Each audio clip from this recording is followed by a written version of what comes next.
What's up, it's Jan back at it again with another nerdy bookish video. Welcome to Vlogmas Day 8.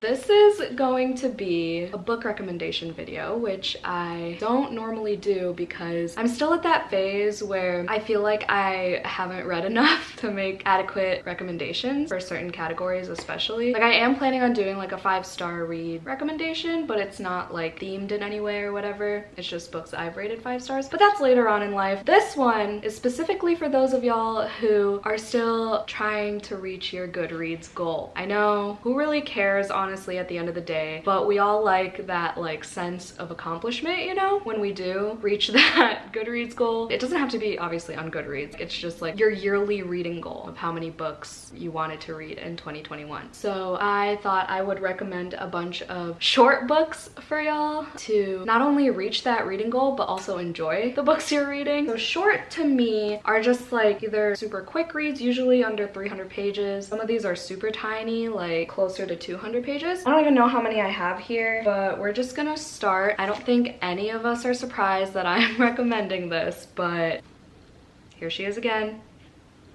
A Dowry of Blood by S.T. Gibson. If you're new here, you might have not heard of this book yet, but I talk about it constantly. I literally just ordered, or I just got it in the mail. It's a canvas print of this cover blown up, and I'm gonna hang it up in my bedroom because I love it that much. This book has been my lock screen since the first time I read it back in July. Super short, it's like 235 pages or something. I've read it twice this year already. I already want to read it a third time. But if you don't know anything about this book, it is a reimagining of Dracula's Brides, and it has some of the most beautiful, lyrical, poetic writing you'll ever experience in a book. I promise you that. Like, if you read this because of me and you think I'm wrong, then so be it. Let me know, and then I'll tell you why you're wrong.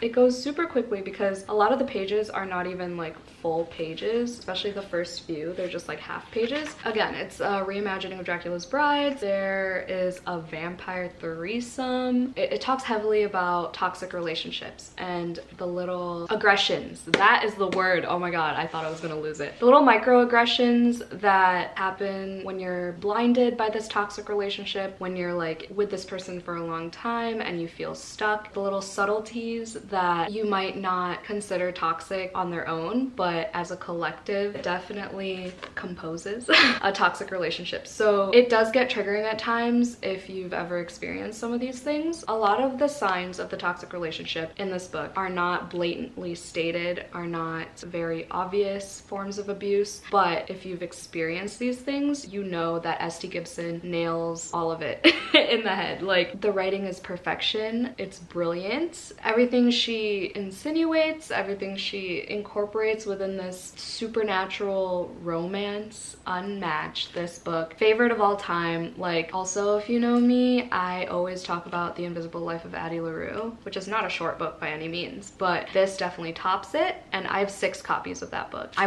wish I had 6 copies of this book. Like, are we ready for special editions yet? But yeah, I will never shut up about this book. The next one I have is a graphic novel that will take you like 10 minutes to read, but it is so worth it, and that is Fangs by Sarah Anderson. My friend Renee from Reading with Renee got this for me, and it's a beautiful cloth cover, and it goes by so quickly because obviously it's a graphic novel. It's not like a full continuous story. They're more like little vignettes of this relationship between a vampire and a werewolf, and there are a lot of puns, so if you're into that type of humor, you will absolutely adore this book. I made Jesse read this when they visited, and they were cackling, and then they were like, I'm not gonna finish this here because I'm gonna buy my own copy. It's that good, y'all. Next, I have another one of my favorite books of all time, which is Looking for Alaska by John Green. I know the issues that come up regarding this book. I know the problematic the problematic romanticization of like depression, but I read this for the first time in high school and it really made me feel seen, especially by Alaska's character. Her impulsivity, her recklessness when she's feeling some type of way, her urge to be rebellious when she's upset about something, and her like lack of ability to share what's bothering her and just like keeping it in but acting out in other ways to cope. I know everyone gives John Green shit for being like super YA and cheesy and whatever else, but this book means so much to me because it was the first time that I felt seen, you know, that I didn't feel alone in my actions, I guess, in high school. And it does have some really good lines and some good quotes that you could take from it. There's this 3-minute video where John Green talks about like how this book is banned from certain schools, and I did like a whole presentation on it with my friend, and like the big reveal, if you don't know it yet, if you haven't been spoiled after all these years, really hits you. So it's about this dude named Miles. He goes to this boarding school and he meets this girl named Alaska, and yes, there's like insta love and just, you know, the typical YA feelings you feel in high school. He talks about mental health, friendship, grief, and there's just a lot to unpack in this. If you're deciding on a John Green book at any point in your life, I feel like this is the one to go for because I feel like it's the least cheesy out of all of them. I've read all of John Green's book except his newest nonfiction, and I feel like it's the one that you get the most out of if you look hard enough, if that makes sense. Next, I have one that I read sometime this year, and that is The Taking of Jake Livingston by Ryan Douglas. This has really good social commentary. It has paranormal elements. It's 244 pages. It goes by really quickly. It's about this guy named Jake Livingston who can see ghosts, and then you find out like the backstory of one of these ghosts, and I don't want to give too much away, but a lot of people like this one. I read this for Gabby's book club, The Book Troop. This one's a fun one. And then going along with that, similar vibe, I guess. I don't own it physically. I read it from the library, but Hide and Seeker by, shoot, I don't remember the author's name. Daka Herman, I think. It's a middle grade, and if you know me, I don't really read middle grades. I'm slowly trying to read one every once in a while, but I mean, I enjoyed like Victoria Schwab's middle grades. Those go by fast too. Cassidy Blake series about a girl who can also see ghosts. Her parents like travel to all these countries because they run this ghost busting show. So there's another recommendation, that whole series, I guess. But Hide and Seeker is about this kid who went missing in the woods, and then he comes back and he is like not himself. His friends keep trying to figure out why. There's like this alternate world called Near,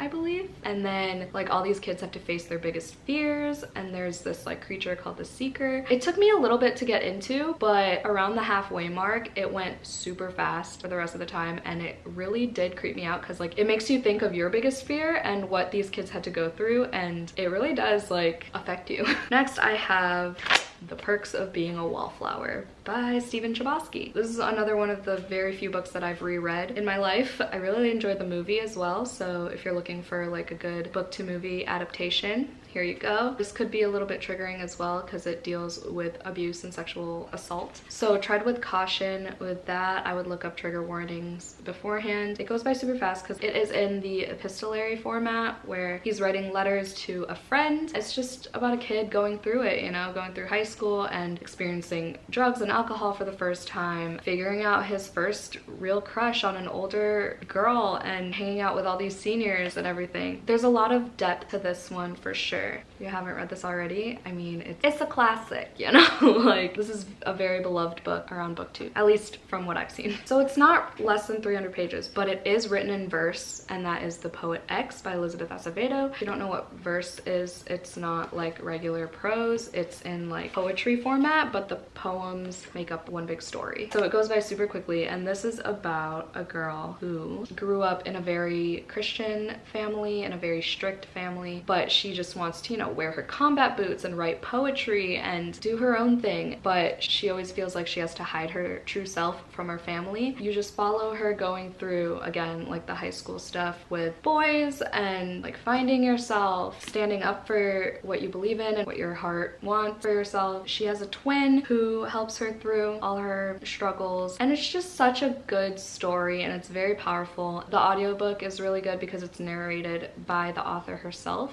and she is a slam poet, so you can hear all the inflections that she meant to portray in this story in her writing. So I do recommend the audiobook. I've reread this book too. I read it for class for the first time a few years ago in college, and then I reread it and it was just as impactful the second time. Next, I have a very recent read. I finished it yesterday. As of today, I'm pre-filming, so You've Reached Sam by Dustin Tao. I will link my vlog down below. I ended up doing a dedicated reading vlog to this because I was sobbing from page like 12, literally page 12. This book is about a girl who plans out her entire life, so relatable. Well, I tried to be like that in high school as well. And she plans it with her boyfriend, and then her boyfriend dies. That's in the synopsis, by the way, so no spoilers here. She's dealing with grief and everything, and bullying, and figuring out what she's gonna do for college and how she's gonna change her whole life plan without him. And then so one day she feels super alone, so then she decides to just try to call his phone, and he answers. And then you find out what's actually going on. It's so powerful. The way this author like sucks you into this girl's grief and this girl's inner dialogue, and then there are like flashbacks from different phases of their relationship and different parts of their lives, and then there's like family stuff too and friendship. It was just such a beautiful story. It's not even 300 pages. The chapters are a little bit long, like they're like 20 pages each, but if you know me, I hate long chapters, but this one went so quickly. Like it does not feel like 20-page chapters at all, I promise you. It's just super cute and definitely worth the read. This just came out November 9th, so it's been getting a lot of hype, and you know, rightfully so, because it was beautiful. It was a 5-star read for me. Next one I have here is Watch Over Me by Nina LaCour. I read this a while ago, so I don't remember too much about it, but I know it did go really quickly because again, a lot of the pages are like not full pages of text. This is about why did I include this if I have no idea what's happening? Okay, yeah, so this has that whole is it paranormal, is it not trope that I love, and there's a lot of emotion packed into this, a lot of loneliness. It's about a girl named Mila. Doesn't she go to this? Okay, she's offered a teaching job and a place to live on an isolated part of Northern California coast. She lives in this new home and there may be ghosts involved. You watch her interact with all these different people in this new isolated area. I did like it. It just leaves you a little bit uneasy because you're not really sure what's going on. I have talked to a couple friends about this and they felt the same way, so it's not just me being stupid. And I love Nina LaCour's writing. If you haven't read her work yet, We Are Okay was really good too. Molly from Mind of Molly just read Everything Leads to You or something like that, and she said that's really good as well. Next I have Follow Me to Ground by Sue Rainsford. Oh, Christina from Christina's Chapters got me this. Isabella from The Feminist Bookworm got me this. And then Ruby, she just changed her Instagram name, so I don't know what it is anymore, but she used to be Ruby Tuesday on Instagram, but she got me this. I read this as soon as I got it in the mail because I couldn't wait, and it has a similar format to A Dowry of Blood actually, and this is just such a weird book. Like that is the best way to describe this, is weird. It's better going into it blind, but basically you're following this young woman with her father. They're not exactly human. They have like these powers. I can't even explain it. I'd have to reread it. It talked a lot about pregnancy and stuff, but I did enjoy it regardless, so that's saying a lot too, because everyone knows I hate reading about pregnancy. I'm just gonna leave it at that. It's super short. This is a good one for sure to squeeze in before the end of the year. Next I have Honey Girl by Morgan Rogers. This one is really good for those of us who don't have a solid plan and don't really know what we're doing after graduating college. This is pitched as a romance, but it's really not. It's about self-discovery and self-acceptance. The premise is this girl, forgot her name, Grace, goes to Vegas, gets drunk, gets accidentally married to this girl named Yuki. Was it Yuki? Yep. Wow, look at me with my memory. And then she tries to find her in New York to meet up with her because Grace is feeling super lost after graduating with her PhD in astronomy or astrology? Astronomy. It's very relatable. I heard you have to be, I read it, but I know from friends' experiences that like you have to be in the right headspace. Like if you're expecting a romance and you want like a light fluffy read, I would not suggest this book. Otherwise, I think a lot of us could relate to Grace. Her feelings of like uncertainty and lack of control over her own life and lack of satisfaction, self-fulfillment. Yeah. So that's Honey Girl. It might be a little over 300, oh no, it's less than 300 pages. The Sweetest Remedy by Jane Igaharo. This is this author's sophomore novel. Her first book was Ties That Tether, which is also just as good, and it does have pregnancy in it, and I still gave it 5 stars. So again, saying a lot, but this one is another 5-star read. It is about this girl, forgot her name, Hannah, who finds out that her estranged father has passed away, and he leaves in his will or something that he wants her to visit Nigeria and meet up with his other family, to meet her half-siblings and everything. Again, this is pitched as a romance, but it's really about like self-love and self-discovery, learning from those around you about yourself, if that makes sense. But yeah, there's definitely family drama in here. There is a romance. There's also a side forbidden romance. You get the Nigerian culture, you get relatable lines. There are multiple perspectives. Yeah, there are characters here that will piss you off. There are characters here that you'll fall in love with. It's so good. I recommend this highly, highly, highly. Why did I say it like that? I highly recommend this one. Next, I have a nonfiction, a self-help book, The Subtle Art of Not Giving a Fuck. This is my favorite self-help book or self-improvement book, whatever you call it. I've reread this one as well, and it has definitely shifted my mindset in many ways. I do want to read it again to refresh, but it really reminds you about things that don't matter, but we stress about all the freaking time. And I know that happens to a lot of us. Even like in terms of just booktube in general, like our reading goals, like whoa, full circle moment. I don't even know how to pitch this one. It's worth it, okay? If you are new to like self-help books, I would start with this one personally. This is the self-help book that got me into self-help books when I was in that phase. Just reminds you of how in control you are of your emotions and reactions. And then I have, it's a little bit of a romance, but it also has a lot of other aspects to it, but it's In 5 Years by Rebecca Searle. I don't know why I was drawn to this book because I'm not usually a fan of like time manipulation stories. This is another one where the woman has her whole life plan for the next 5 years, and then one day she wakes up 5 years later. It's this life that she thought she wanted, right? Things happen from there. She finds things out about herself. There's a lot of emotion in this one. If I'm thinking of the right book, I always get this one mixed up with One Day in December because I think things happen with the best friend in both books.